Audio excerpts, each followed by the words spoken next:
Well, I call it the 1 second rule. The 1 second rule is, I'll give you a good example. Most of the guys who quit Navy SEAL training, they quit in Hell Week. And they'll quit within the first day of Hell Week. The first day. And all Hell Week is basically a typical day of Navy SEAL training. These guys do fine going through Navy SEAL training, but when it comes to Hell Week, they spaz out. They spaz out because they're not going to get any sleep, and they're not going home to a nice warm bed at nighttime. So they're going to have you for 1 week where they're going to kick the crap out of you. So that 1 second decision is this. We get in a situation that our mind is not able to break down into small pieces. When you're going through normal Navy SEAL day, your mind says, oh, not a big deal. I'm going to go home, get in a nice warm bed, maybe see my girlfriend, go to a movie. The day is going to end.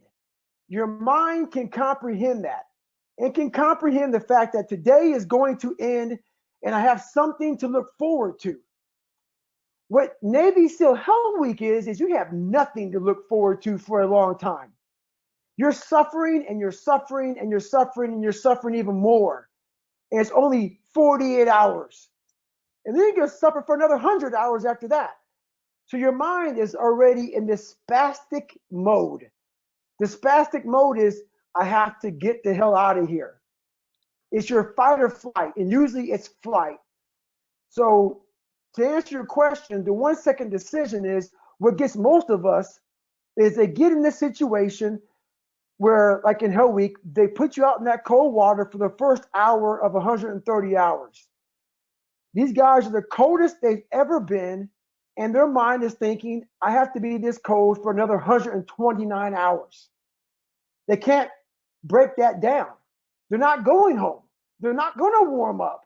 It's not going to end for a long time. So the first step of trying to find more of that 40% to try to get to that 100% is you have to be in control of that very thought process. That thought process is, how can I stay here just a little bit longer? Because you're never going to get to 100% if you're constantly ringing that mental bell of get the hell out of here. You have to be able to stay in the fight longer. So how you do that is control that 1 second. And how we do that is we have to control our minds.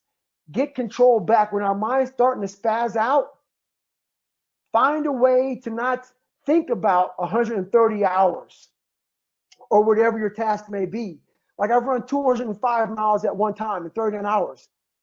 Can you imagine if I were to think about 205 miles at mile 1? Your brain would say, this is stupid. What are you doing? This is crazy. Even at mile 50, if I thought about it. So you have to be able to live in that moment. You cannot allow your mind to get away from you. You can't allow it to start thinking about the pain, the suffering.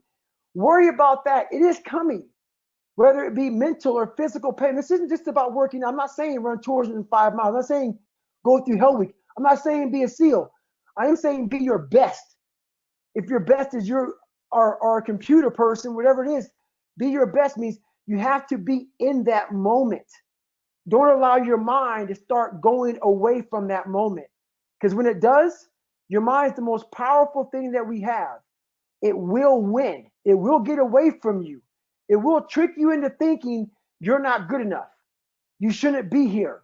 This is too long of a journey. Blah, blah, blah.